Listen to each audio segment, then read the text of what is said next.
Here's one example where perhaps they didn't have that balance sheet that we would love to see all resilient companies have. But what did they do? They laid off 3,000 employees. They discontinued about 70% of Apple's products, and they got back to business of innovating. And it's almost a $3 trillion company today. So again, management's willing to pivot, to make tough decisions. If they've got the financials backing them, even better. But it really comes down very, very often to really strong operators and managers. I'm Chris Hill, and that was Motley Fool's senior analyst Ron Gross. Do you want to do well as an investor? Then you have to get comfortable with the idea of holding great companies through some turmoil. And yes, that includes what's going on in the market right now. In this Saturday classroom, we've got two more Motley Fool senior analysts, Maria Gallagher and John Rotonti, joining Ron to look at how strong companies bounced back from difficult times and how investors like us can apply those lessons today. Hi, Fools. I'm John Rotonti, and I'm joined by Maria Gallagher and Ron Gross. And this is What Bad Times Teach Us About Good Business. And this feels particularly appropriate right now because more than 40% of the stocks in the NASDAQ have fallen at least 50% from their highs. So tech stocks are getting cut in half as the market is repricing or re-rating these stocks down, meaning that at this time, the market is willing to pay much lower multiples for some of our favorite growth businesses. So these are tough times, and we feel it too. We're invested in many of these businesses and are suffering paper losses right alongside of you. And it hurts in the moment. It creates lots of fear and anxiety. And Ron and Maria are going to try to help us get through this difficult time by sharing some lessons they've learned from businesses that have faced tough times in the past. So Ron and Maria, welcome. Thanks for John. having Great us. to be here. Who wants to go first? I could jump in, John. A few thoughts. First is from a portfolio perspective, a portfolio management perspective. I think we want to make sure we're diversified. We talk about that a lot. At the Fool, we say 25 stocks or more is a nice level to spread your risk. We want to maintain a long-term outlook. We don't want to think in terms of how is a stock going to perform over the next year or perhaps even 2 years. We like to hold our stocks for 5 years or more. And just those two relatively simple things can help really mitigate the damage from a portfolio perspective. When we look at individual companies, so every situation or company is unique, but I think there are some common characteristics that many resilient companies possess. And I love to see companies with as many of these characteristics as possible. I'll name a few. There are more, I'm sure. The first is a product or a service that people love, right? If you have a business that is founded on the concept of a mediocre product or a mediocre service, you're really fighting an uphill battle. So something that people really love and would miss if they didn't have. Strong management, obviously a foolish tenant. We'd love to see strong management or management that was put in place later to correct a problem. A company's, a board of directors' willingness to make a shift if necessary to make the company live to fight another day. From a financial perspective, strong balance sheet, essential to invest during good times and weather the storm and potentially invest during bad times. Strong balance sheet, essential. Pricing power, meaning the ability of a company to raise prices if necessary. Love to see that. And then just a few more quickly.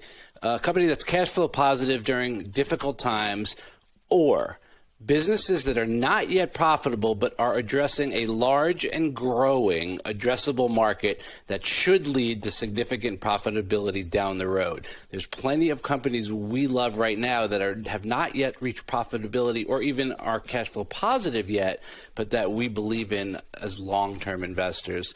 Finally, a company's willingness to innovate and pivot when necessary. Sticking to your knitting isn't always the right course. You have to be willing to make changes, and you have to be willing to make tough decisions. Layoffs, divestitures, cutting dividends. Sometimes as a shareholder, you want to see a management team make those tough choices, even if they're painful in the near term. Maria, that's a heck of a list. It's hard to think of something that Ron didn't just say, but I think what's really interesting is thinking about both the broader scale problems. So if we're thinking about things like the Great Financial Crisis, even 2020, understanding the external shocks to the system versus what's going on with an individual company. So understanding what expectations are baked into the stock price to then understand what you think is a reasonable growth rate for the company ahead. And then understanding, like Ron was talking about, all of those different competitive advantages, things like that enduring brand awareness, enduring customer loyalty is also a huge one. Having that financial ability to withstand lower revenue for a period of time and restructuring costs, as well as understanding the difference between a popular brand and a brand that has a competitive advantage. So what's a brand people are going to pay up for? A great example is always people pay up for that little blue box at Tiffany's, and people aren't necessarily always going to pay up for their favorite brands, even if you love the brand. So kind of thinking about that customer mindset, the consumer mindset, and parsing it out into understanding that competitive advantage. John, it's really interesting what Maria said about price and valuation, and it really brings back that idea of long term. So if you're looking for a 1-year investment and you're hoping to make a 20% return and you bought it wrong, you bought the price at perhaps when it was too high, that rate of return may not come to fruition. You might be very disappointed. But if you're going to hold the stock for 5 or 10 years and it's going to be up 500%, 600%, it matters less where you bought the stock. So maybe you only made a 450% return instead of a 525% return, but you're still growing your wealth rather significantly over time. And that's where the long-term time horizon makes the entry point just a little less important. 100%. Yeah. So we gave our members a great list there. Ron, you said a product that customers love, a product that is relevant and in demand, the right management in place, strong balance sheet, cash flows, or at least a company that can scale into having cash flows. Maria and you both mentioned customer loyalty, customer service. You both mentioned pricing power and competitive advantages. Are there any companies that we can learn from the past that exemplified this sort of resilience that we're talking about? The markets are littered with companies that have had difficulty but have rebounded. But the market is also littered with companies who permanently were impaired and went out of business. And the ones that were permanently impaired were the ones that didn't possess enough of the characteristics that we mentioned early. And again, there are unique circumstances, and you could always point to different things that happened with companies that survived because they filed bankruptcy. I wouldn't necessarily call them resilient, but they were bailed out to a certain extent and lived to fight another day. During the financial crisis, government intervention, even now, quantitative easing and keeping interest rates low are all ways that the outside forces helped companies to be resilient. We'd love to see companies be resilient on their own. A non-tech company that always comes to mind for me when I think about resilience is Domino's, interestingly, DPZ. If you look back to around 2008, 2009, the stock was at $4 a share, and I think we're probably around $440 a share right now. And Domino's needed to make some tough decisions right there. First of all, competition is fierce, whether it's from mom and pops or the big boys like, the other major delivery companies like Papa John's. But they recognized something and were honest about it. They said, you know what? Our pizza isn't that good and our menu isn't that inspiring. So we're going to make some changes and we're going to be honest with you about it. So they revamped the pizza recipe. They added food items to the menu. They invested in marketing and digital. They have a very strong digital presence right now from an ordering perspective. They have a loyalty program. They bought back weak franchises to bring stronger operators into the fold. And here we are from $4 to $440 because the company both had the balance sheet to withstand the tough times, but the management team was smart enough to make some very tough decisions. They did, Ron. And by coming out and saying our pizza isn't that good, it was a brave and bold marketing statement that I think earned them a lot of brand equity with their customers. And like you said, they use their strong cash flows to invest in digital, to invest in profitable delivery, and do all of these other things. And now you have a multi-bagger stock. What about you, Maria? Domino's is such a great example, and such a pizza that I think is always solid. And no matter where you are in the world, Domino's pizza is always going to be pretty good, which I think is. And we're New Yorkers, both of us. And so and it comes a lot. It means a lot coming from us. So one that I think about a lot is Disney. So Disney, obviously, everyone knows, everyone kind of interacts with Disney on a day-by-day basis. And what I think is really interesting and is a show of competitive advantage too is the amount of patents and trademarks they have. So Disney has over 2,200 active patent families and 6,000 trademarks. So they have that strong IP. And what we've seen is they were able to scale that with Disney Plus. They have over 118 million users of Disney Plus within 2 years, completely blowing expectations out of the water. And what's really interesting is you had a pretty long period of time from about 2014 to 2019 where the Disney stock wasn't doing very much. They weren't innovating in that way. And then you saw Disney Plus, you see kind of this revamp of excitement about Disney. They're, I think, a good example of a really big company, a really well-known company who is able to be agile and still play with nostalgia. So you see if there's a new Cheaper by the Dozen movie coming out, The Mandalorian, there, you see that you can watch shows from your childhood. And they have all of these new franchises coming in, especially with Marvel.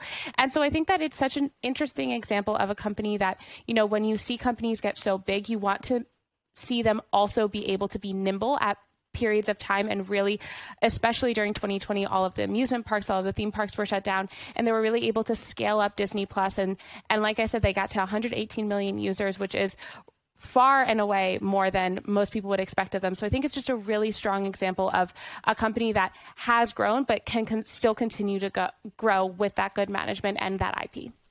Yeah, I think that's a perfect example. If we want to look at tech or even consumer tech, we need look no further than iconic Apple.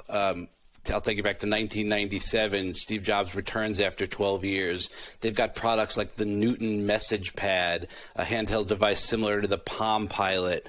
They were 90 days from being insolvent. So here's one example where perhaps they didn't have that balance sheet that we would love to see all resilient companies have. But what did they do? They laid off 3,000 employees. They discontinued about 70% of Apple's products, and they got back to business of innovating.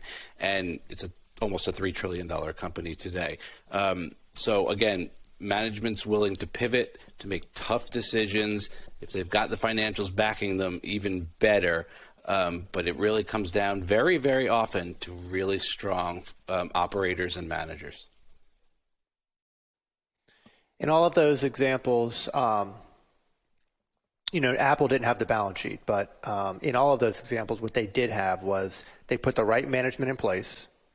Whether it was existing management that pivoted or bringing in a different management team, and they were adaptable and they innovated. Even Domino's innovated in its menu and in the food that it served. It innovated by investing in digital and different delivery options. And so in every case, it was the right management in place, an iconic brand, a product that customers really loved and coveted, product relevance and demand, and then the right management team to innovate and adapt as needed.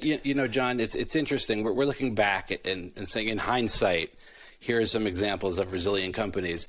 And I want to fully admit that it's not necessarily that easy to identify them in the moment. That's where that checklist comes in handy, because even if you're getting a little bit nervous and you're having trouble seeing the forest for the trees, you can say, how many of these characteristics do they have? But I think of a company like Best Buy, which I know you know well. I left it for dead. It was Amazon showroom. Nobody was buying anything there. They would go check prices, then go home and buy it on Amazon. The company has done a phenomenal job investing in their customer experience, their loyalty program. It's rebounded. It's thriving to a certain extent, really. And I would have never guessed that would have been the case. So it's not, I can't get it right every time. None of us can. But again, you go through those checklists and you see what exists and who's leading the company, and do they have those things, those abilities to make the shift when necessary. It's interesting you bring up Best Buy. If for no other reason, once again, it was bringing in the right management team. When Best Buy was struggling, when Amazon was taking share from Best Buy, they brought in Herbert Jolly as the new CEO. And he recently retired, but like you said, he invested in loyalty, he invested in their showrooms, he invested in merchandising, he invested in getting the best inventory in the stores, and he said, we're going to match any online price. And so people that wanted instant gratification, people that wanted to touch and feel the product and walk home with it that day, went to Best Buy stores because they could get it as cheap as they could online. And Herbert Jolly, bringing in the right management team, was a winning scenario. In a lot of these sort of legacy company strike back stories, like a Best Buy, like an Apple didn't bring in an entirely new CEO, but they brought back their founder. They brought back Steve Jobs. Best Buy brought in an entirely new CEO. If we look at tech again, AMD under Dr. Lisa Su, one of the greatest turnarounds of all time. She took over the stock. It was like Domino's. It was a single-digit stock price. I don't know if it was 6 or 7 or 8 or 9, but now it is absolute monster multi-bagger because of the turnaround implemented by a new CEO, Dr. Lisa Su. And AMD's products, whereas we as consumers don't buy them directly, trust me, they are relevant and in demand. They are powering many of the devices that we use every single day. So yeah, Maria, do you have another company before maybe we talk about some of these periods in history that have been tough? Yeah, I mean, not to beat a dead horse in terms of how important management is, but I think another great example is Starbucks. So Howard Schultz had left the CEO position, but the business was really struggling. There was increased competition from Dunkin' Donuts, McDonald's, kind of the more niche coffee shops and those small baristas. People were saying there's no way people are going to keep spending $5 for a cup of coffee. They were kind of leaning into more music and more food, and Howard Schultz came back. 2008, he narrowed Starbucks' focus, went back to coffee. It closed 600 stores, laid off 12,000 workers in 2008, but it has actually, really obviously continued to do super well. They introduced the loyalty rewards program to keep people around. So by the end of 2010, it was really back on track. And one thing with Starbucks that I think is really interesting is, one, just being able to see these companies over and over again. You kind of can't go someplace without seeing a Starbucks. There are over 32,660 around the world. So it's really a loyal place you can go. If you're traveling, you can get Wi-Fi there. You know that you can get a good cup of coffee. And so I think that's one of the things, as well as Starbucks is a really good example of a company that treats its stakeholders really well. It is known for treating its employees really well. It has good benefits for its part-time and hourly employees. It has college benefits for those employees as well. And so I think Starbucks is a really well-rounded example of a company that had hard times but has really revamped, has really shown that you can grow steadily over time, continue to gain that market share, and how important that good brand is, that good loyalty program, and having kind of the consistency that anywhere in the world, if you see a Starbucks, kind of similar to if you see a McDonald's, you kind of know what you're going to get. Same with Domino's, right? You know what you're going to get, and you're going to be pretty satisfied with it. And I think that type of consistency is very, very hard to build up. And once you have it, it's really important for those enduring brands. That's another example I would think of. The market has sold off in the past, whether it was dot-com boom, whether it was a global financial crisis in 2008 and 2009. Are there any parallels or any lessons we can learn from those times to what we are seeing today in this sort of sell-off in growth stocks that we're seeing today? For me, the lessons I've learned from investing through difficult times are don't be afraid to buy when things are weak, because you get your best bargains. And for long-term investors, that should be something you are willing to do, even though it can certainly be scary to step up when other people are running for the door. The other is to buy strong companies. It sounds simple, but if your portfolio is filled with too much speculation, you're likely going to get hurt on a more permanent basis rather than just a short-term correction, because not all of your companies will survive. Hopefully you're well diversified like we spoke about earlier, and the strong companies will make up for those clunkers in your portfolio.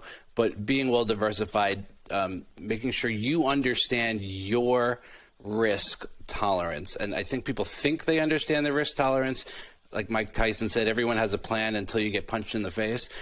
Everyone has a plan right up until things go bad, and then people start to freak out a little bit. So do a little soul searching ahead of time so you know what you're going to do if things start to get weak.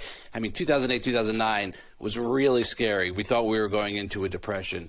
You know, a year and a half ago, 2 years ago, we thought who knew what was going to happen with a global pandemic? Really scary times. So you have to understand yourself pretty well during those times. Understand the context. Maria, any last words? Yeah, I think it's all about also understanding expectations, like I said a little bit at the beginning. So understanding, Peloton's a great example, right? What are the expectations of an exercise bike business that's worth $50 billion? What are those expectations for growth for this company? And understanding what kind of makes sense, what you think is reasonable, and then where are things where it might not be the correction that is abnormal, but it might be the run-up that's abnormal. And understanding those different aspects and thinking it through from both a macro sense and a micro sense, I think is really important to see what's the overall economy doing, what's the overall market doing, and then what are these specific companies doing, and what can I learn from each of those things to kind of keep a clear head. There you have it, fools. Ron Gross and Maria Gallagher gave you a resilient company checklist. Write those checks down. Use them to measure your own portfolio resilience. Keep the right mindset, and we'll see you next time. I'm John Rotanti, and for Maria Gallagher and Ron Gross, we thank you so much. Thank you.